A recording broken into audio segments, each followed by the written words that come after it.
Hi പ്രിയമുള്ള സുഹൃത്തുക്കളെ, കുറേ ആയി വലിയ രൂപത്തിൽ ചർച്ച നടക്കുകയാണ്. ക്രിസ്ത്യാനികൾ വിളിക്കുന്ന കർത്താവ് അഥവാ യഹോവ, ബൈബിൾ പരിചയപ്പെടുത്തുന്ന യഹോവയും ഖുർആൻ പരിചയപ്പെടുത്തുന്ന അള്ളാഹുവും ഒന്നാണ്. ബൈബിളിന്റെ കോപ്പിയടിയാണ് ഖുർആൻ എന്ന് അവകാശപ്പെടുന്ന ഒരു വിഭാഗം ആളുകളുണ്ട്. ബൈബിൾ മുന്നോട്ട് വെക്കുന്ന ദൈവം സ്നേഹസമ്പന്നനാണെന്നും സ്നേഹിക്കാൻ പഠിപ്പിക്കുന്ന ദൈവമാണെന്നും ഒരു വിഭാഗം ആളുകൾ. എന്നാൽ ഖുർആൻ മുന്നോട്ട് വെക്കുന്ന അള്ളാഹു ആണ് യഥാർത്ഥ സത്യദൈവം എന്ന് മുസ്ലിങ്ങൾ. അങ്ങനെ നിരന്തരം ചർച്ചകൾ നടന്നു പോകുകയാണ്. മനുഷ്യൻ ഇവിടെ അവന്റെ അത്യന്താപേക്ഷിതമായ കാര്യങ്ങൾ പോലും തകരാറിലായി ചവിട്ടി നിൽക്കുന്ന കാൽപാദത്തിനടിയിലെ മണ്ണ് ഒലിച്ചു പോകുമ്പോഴും ഇവിടെ ചർച്ച ദൈവമുണ്ടോ ഇല്ലേ, അള്ളാഹു ആണോ കർത്താവാണോ യഥാർത്ഥ ദൈവം? എന്ത് ചെയ്യാം? നമ്മുടെ സമൂഹത്തിന്റെ ഒരു അവസ്ഥ ഇങ്ങനെയായിപ്പോയി. കാരണം മനുഷ്യന് നിലനിൽപ്പിന് വേണ്ടിയുള്ള അനേകായിരം കാര്യങ്ങൾ ചർച്ച ചെയ്യാനുള്ളപ്പോൾ അള്ളാഹുവും കർത്താവും ദൈവവും ഒക്കെ വലിയ രൂപത്തിൽ നമ്മുടെ മാധ്യമങ്ങളിൽ ചർച്ചയ്ക്ക് വരുന്നത് ആ ദൈവത്തിന്റെ പേരിൽ മനുഷ്യൻ തമ്മിൽ തല്ലിക്കീറുന്നത് കൊണ്ടാണ്. ആ പടച്ചവൻ എൻ്റെ പടച്ചവനാണ് ഏറ്റവും വലുതെന്ന് ഒരു വിഭാഗവും, അതല്ല എൻ്റെ പടച്ചവനാണ് വലുതെന്ന് മറുവിഭാഗവും പറയുമ്പോൾ മനുഷ്യൻ ഒരു ഭാഗത്ത് നിലനിൽപ്പിന് വേണ്ടിയുള്ള സമരപാതയിൽ, ജീവൻ നിലനിർത്താൻ വേണ്ടിയുള്ള സമരപാതയിൽ യുദ്ധം ചെയ്ത് മുന്നോട്ട് പോകുമ്പോഴും മറുഭാഗത്ത് എന്തുകൊണ്ടാണ് അള്ളാഹു അവതരിക്കാത്തത് എന്ന ചോദ്യം ബാക്കിയാണ്.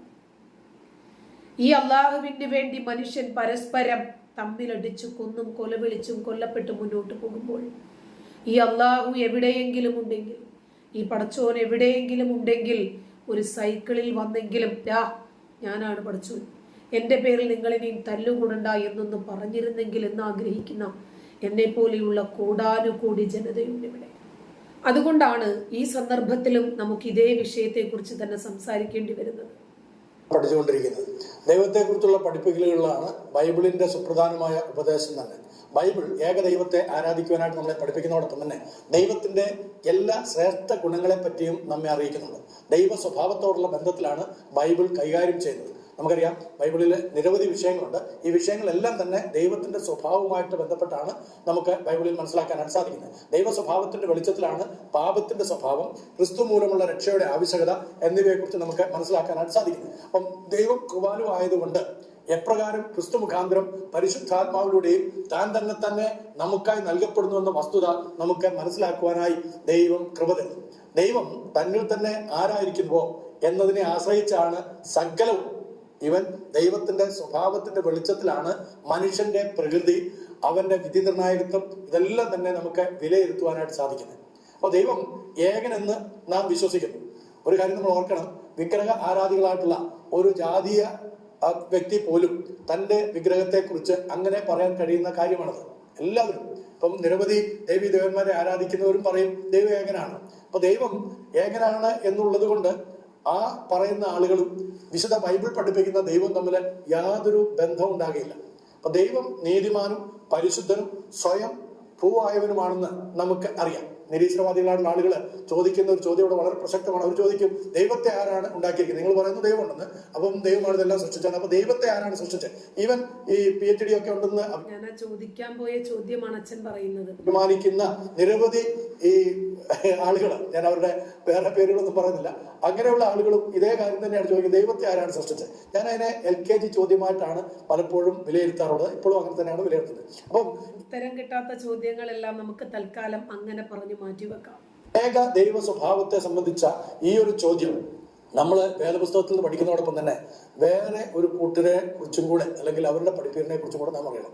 അത് നമ്മുടെ സഹോദരങ്ങളായ ഇസ്ലാം വിശ്വാസികൾ പഠിപ്പിക്കുന്നതിനെ കുറിച്ചാണ്. അപ്പൊ ഞാൻ ഇന്ന് ആഗ്രഹിക്കുന്നത് ഇസ്ലാമിൽ ദൈവത്തെക്കുറിച്ച് പറഞ്ഞിരിക്കുന്നതും ബൈബിളിൽ ദൈവത്തെക്കുറിച്ച് പറഞ്ഞിരിക്കുന്നതുമായിട്ടുള്ള കാര്യങ്ങളെ ഒരു താരതമ്യ പഠനത്തിന് വേണ്ടിയിട്ടാണ്. അത് അത്യാവശ്യമാണ്. കാരണം ആളുകൾക്ക് വളരെ തെറ്റിദ്ധാരണയുണ്ട്. ഈവൻ മുസ്ലിം സഹോദരങ്ങൾ എൻ്റെ സ്നേഹിതന്മാരാണ്, അവര് നല്ല പങ്ക് ആളുകൾ.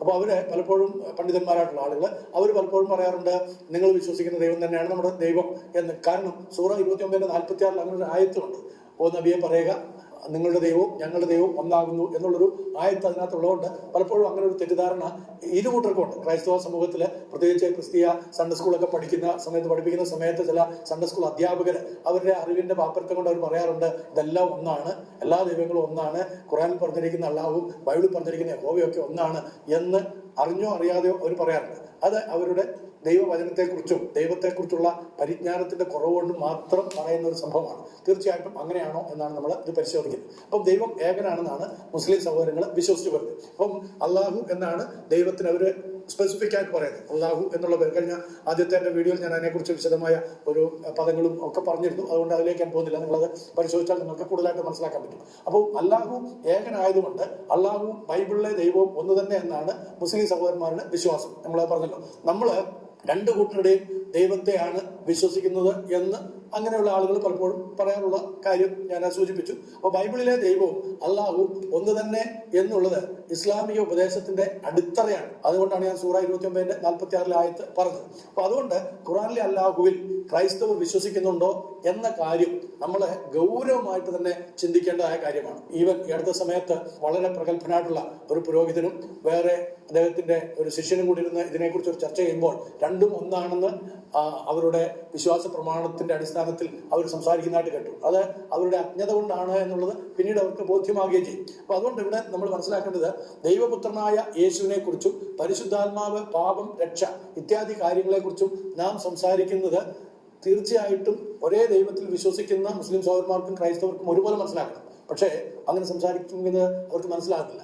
നമ്മള് യേശു ക്രിസ്തുവിനെ കുറിച്ച് പറയുന്നതും പരിശുദ്ധാത്മാവിനെ കുറിച്ച് പറയുന്നതും അതോടൊപ്പം തന്നെ മനുഷ്യന്റെ പാപത്തിന്റെ അവസ്ഥയെക്കുറിച്ച് പറയുന്നത്, മനുഷ്യന് പാപത്തിൽ നിന്നുള്ള മോചനമായിരിക്കുന്ന രക്ഷ, ഈ കാര്യങ്ങളെ കുറിച്ച് പറയുമ്പോൾ ആ മുസ്ലിം സഹോദരങ്ങൾക്ക് അത് മനസ്സിലാക്കാൻ കഴിയാത്തത് ഒരേ ദൈവത്തിലല്ല നാം വിശ്വസിക്കുന്നത് എന്നുള്ളതുകൊണ്ടാണ്. അത് മനസ്സിലാക്കണം. ആദ്യം പറഞ്ഞു, ദൈവം നമുക്ക് എല്ലാവർക്കും ഒരുവനാണ്, അതിനൊന്നും ഒരു സംശയമില്ല. എല്ലാ മനുഷ്യരെയും ഒരേ ദൈവമാണ് സൃഷ്ടിച്ചത്. പക്ഷേ നമ്മുടെ വിശ്വാസത്തിന്റെ അടിസ്ഥാനത്തിൽ, ദൈവത്തെക്കുറിച്ചുള്ള നമ്മുടെ കാഴ്ചപ്പാടിന്റെ അടിസ്ഥാനത്തിൽ, ദൈവത്തെക്കുറിച്ച് വെളിപ്പെടുത്തി തന്നിരിക്കുന്ന വെളിപ്പാടിന്റെ അടിസ്ഥാനത്തിലാണ് നമ്മളിപ്പോൾ സംസാരിക്കുന്നത്. അപ്പൊ ദൈവത്തിന്റെ പ്രകൃതി അല്ലെങ്കിൽ നേച്ചർ ഓഫ് ഗോഡ്, അതേപോലെ ദ ക്യാരക്ടർ ഓഫ് ഗോഡ്, ദൈവത്തിന്റെ സ്വഭാവം, ദൈവത്തിന്റെ ആക്ടിവിറ്റീസ്, പ്രവർത്തനങ്ങൾ ഇത്യാദി കാര്യങ്ങളെ ആശ്രയിച്ചാണ് നമ്മൾ കൃത്യമായ ഒരു പഠനം നടത്തേണ്ടത്. ചുമ്മാ നമുക്ക് ഇവിടുന്ന് ഓരോ വാക്യങ്ങൾ എടുത്തിട്ട് പറയാനായിട്ടല്ല, മറിച്ച് ദൈവത്തിന്റെ സ്വഭാവം, ശ്രേഷ്ഠമായിട്ടുള്ള സ്വഭാവങ്ങൾ എന്തൊക്കെയാണ്, ഖുർആനിൽ പറഞ്ഞിരിക്കുന്ന സ്വഭാവം എന്താണ്, ദൈവത്തെ അല്ലാഹുവിനെ കുറിച്ച് പറഞ്ഞിരിക്കുന്നത്, ബൈബിളിൽ പറഞ്ഞിരിക്കുന്നത് എന്താണ്, അപ്പോൾ മനുഷ്യന്റെ അവസ്ഥ ഖുർആനികമായിട്ട് എങ്ങനെയാണ്, ബിബ്ലിക്കലി എങ്ങനെയാണ്, ബൈബിൾ സംബന്ധമായിട്ട് എങ്ങനെയാണ്, ഇത് രണ്ടും കൂടെ നമുക്ക് ചിന്തിക്കാൻ പഠിക്കാൻ പറ്റിയാൽ തന്നെ ക്ലിയർ ആയിട്ട് ഇതിന്റെ വ്യത്യാസങ്ങൾ മനസ്സിലാക്കാൻ സാധിക്കും. അപ്പോൾ ഒന്ന് ദൈവത്തിന്റെ നേച്ചർ, ദൈവത്തിന്റെ പ്രകൃതം. ഇന്നലെ വളരെ കൃത്യമായിട്ട് നമ്മുടെ ബൈബിൾ സ്റ്റഡിയിൽ പറഞ്ഞു, ദൈവം ആത്മാവാകുന്നു. അപ്പൊ ആത്മാവായ ദൈവത്തെ കുറിച്ചുള്ള പൂർണ്ണ വെളിപ്പാട് നമുക്ക് എങ്ങനെ കിട്ടും, എങ്ങനെ അറിയാൻ കഴിയും? അതാണ് നമ്മൾ. ഇതാണോ നമ്മളെ ഏറ്റവും ആകുലപ്പെടുത്തുന്ന വിഷയം? മുമ്പ് മുസ്ലിങ്ങളായിരുന്നു ഈ പണി ചെയ്തിരുന്നത്. ഇവര് ചെയ്യാൻ നിർബന്ധിതരായതാണ്, അവരെ കുറ്റം പറയാൻ പറ്റില്ല. എന്നെ സംബന്ധിച്ചിടത്തോളം ഞാൻ ഒരു മതത്തിലും വിശ്വസിക്കുന്ന ആളല്ല. ഈ പടച്ചോനെ ഇല്ലാതിരിക്കലാണ് ഈ പടച്ചോന്റെ മാന്യതയ്ക്ക് നല്ലത്. അല്ലെങ്കിൽ ഈ പടച്ചോൻ നാണം കെട്ടവനാണെന്നും നെറികെട്ടവനാണെന്നും അജ്ഞനാണെന്നും മനുഷ്യനെ കുറിച്ചോ കാലഘട്ടത്തിന്റെ മാറ്റങ്ങളെ കുറിച്ചോ പരിസ്ഥിതിയെ കുറിച്ചോ ഒന്നും അറിയാത്ത പമ്പര വിഡ്ഢിയാണെന്ന് നമുക്ക് പറയേണ്ടി വരും. അതുകൊണ്ട് ആ പടച്ചോൻ ഇല്ലാതിരിക്കലാണ് ആ പടച്ചോന് എത്രയും നല്ലത്. അതവിടെ നിൽക്കട്ടെ. ഇപ്പോ ഇവരൊരു കമ്പാരിസൺ ആണ് മുന്നോട്ട് വെക്കുന്നത്. ബൈബിളിൽ പറയുന്ന യേശു, ബൈബിൾ പരിചയപ്പെടുത്തുന്ന യഹോവ, ഖുർആനിൽ പറയുന്ന പടച്ചോൻ, ഖുർആൻ പരിചയപ്പെടുത്തുന്ന അള്ളാഹു, ഇത് തമ്മിലുള്ള ഒരു കമ്പാരിസൺ. ചോദിക്കട്ടെ, നമ്മുടെ നിത്യജീവിതത്തിൽ എവിടെയാണ് നമുക്ക് മതം ആവശ്യമായി വരുന്നത്? സ്കൂളില്, ഹോസ്പിറ്റലുകളിൽ, മാർക്കറ്റുകളിൽ, നമുക്ക് ഉപജീവന മാർഗം മുന്നോട്ട് കൊണ്ടുപോകുന്ന ഇടങ്ങളിൽ പിന്നെ എവിടെയാണ് മതം അനിവാര്യമായി വരുന്നത്? എവിടെയാണ് ഈ രണ്ടു മതങ്ങൾ തമ്മിൽ കൂട്ടിമുട്ടുന്നത്? നമ്മുടെ മതത്തെക്കുറിച്ച് പഠിപ്പിക്കാം നമ്മുടെ ആളുകളെ. എല്ലാ മതവിഭാഗങ്ങൾക്കും നമ്മുടെ കോൺസ്റ്റിറ്റ്യൂഷൻ നൽകുന്ന സ്വാതന്ത്ര്യമാണത്. ഇസ്ലാം മതവിശ്വാസികൾ അവരുടെ മതം പഠിപ്പിക്കുന്നതോടൊപ്പം തന്നെ ബൈബിളിലെയും ഗീതയിലും ഒക്കെ വചനങ്ങൾ ഉൾക്കൊള്ളിച്ച് അതൊന്നും ദൈവീകമല്ലെന്നും അതിലൊക്കെ ഇന്ന ഇന്ന തെറ്റുകളും കുറ്റങ്ങളും ഉണ്ടെന്നും പറഞ്ഞു പഠിപ്പിച്ചു. അപ്പോൾ ക്രിസ്ത്യാനികളും ഹിന്ദുക്കളും ഖുർആനും ഇസ്ലാമിലെ ഇതര ഗ്രന്ഥങ്ങളും പ്രമാണങ്ങളും പഠിക്കാൻ നിർബന്ധിതരായി. അപ്പോൾ സ്വാഭാവികമായിട്ടും അവർക്കും പറയണ്ടേ, ഞങ്ങളുടെ ഗ്രന്ഥം ദാ ഇതാണ് പഠിപ്പിക്കുന്നത്, അവര് പറഞ്ഞ ഗ്രന്ഥം പഠിപ്പിക്കുന്നത് ഇതാണ്. ഇവിടെ കമ്പാരിസൺ ആദ്യമായി മുന്നോട്ട് വെച്ചത് ഇസ്ലാം മത പണ്ഡിതന്മാരാണ്. അവരത് വെച്ച് കെട്ടി. പക്ഷെ ഇവർ തുടങ്ങിയിട്ടേ ഉള്ളൂ. അനുഭവിക്കാൻ നമ്മൾ പ്രാപ്തരാണ്, അനുഭവിച്ചേ തീരും.